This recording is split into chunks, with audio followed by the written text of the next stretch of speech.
Hey, Reddit Ottawa.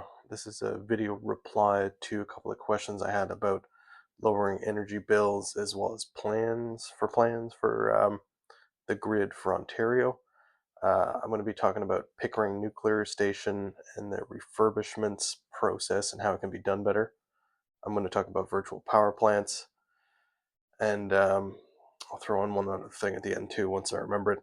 Um, Apologies for my voice. My son was sick, and now he's got me sick. And in terms of the Pickering nuclear station, it's about 16% of our energy mix. So when it goes down for refurbishment in 2026, that's going to cause some problems. It's going to have some knock-on effects and essentially lower supply while keeping demand flat. So prices are expected to rise. We can supplement it with getting the Darlington generator back online in time. But essentially, I think that with the CNSC approving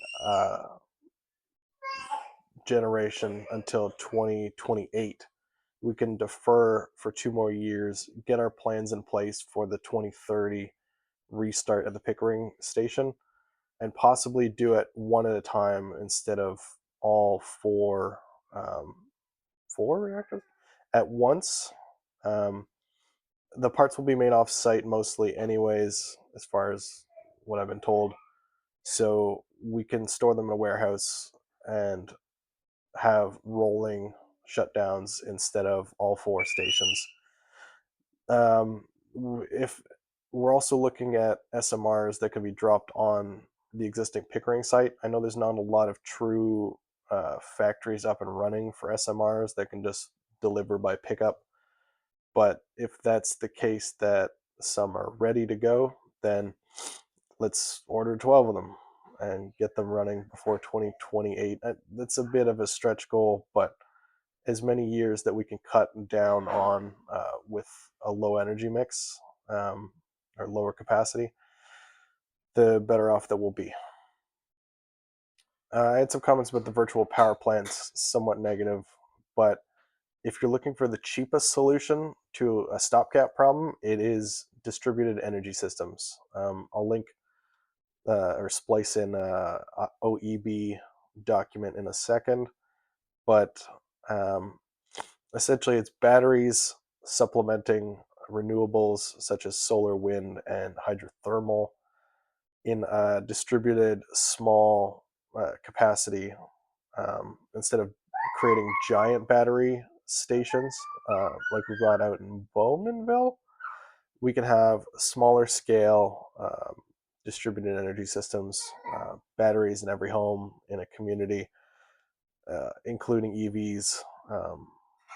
But the more distributed energy systems or virtual power plants, when I use the term interchangeably a little bit, um, the cheaper our daytime rates are going to be because they shift the output towards the evening as well.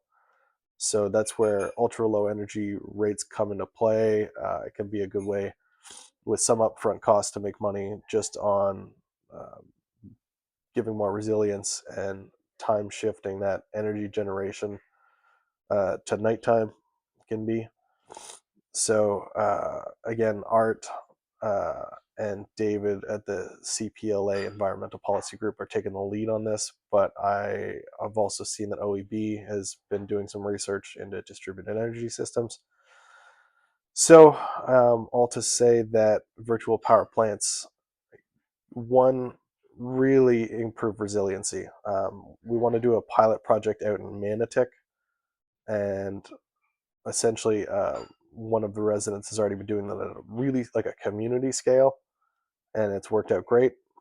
If we can do this at a town scale, like getting the entire area of Manotick onto a virtual power plant, um, not only would it prevent brownouts, blackouts during major storms, it'll save money in the long term, and in all aspects have a more resilient grid.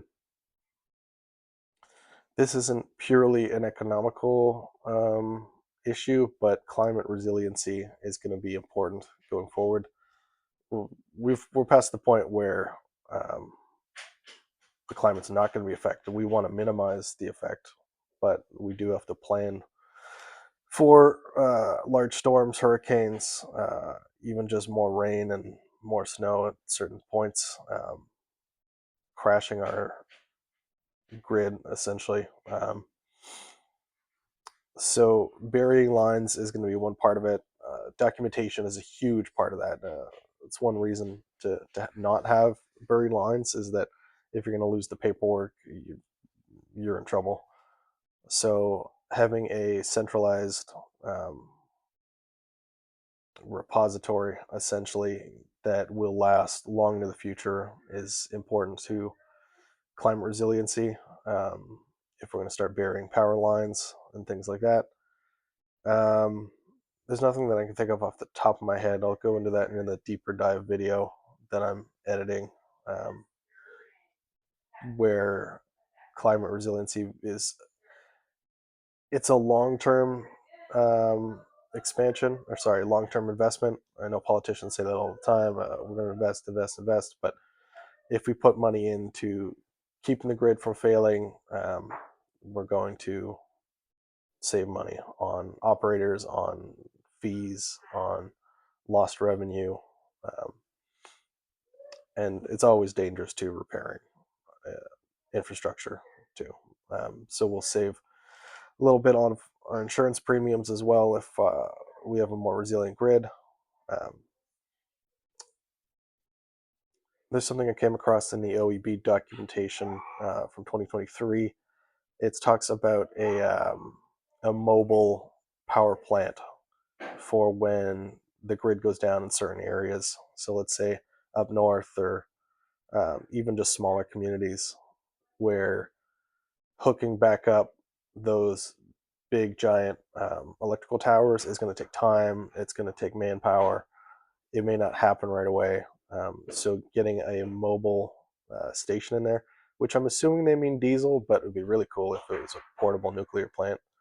Um, then you could hook that community back up, start charging residential rates again, pay less in emergency fixed costs.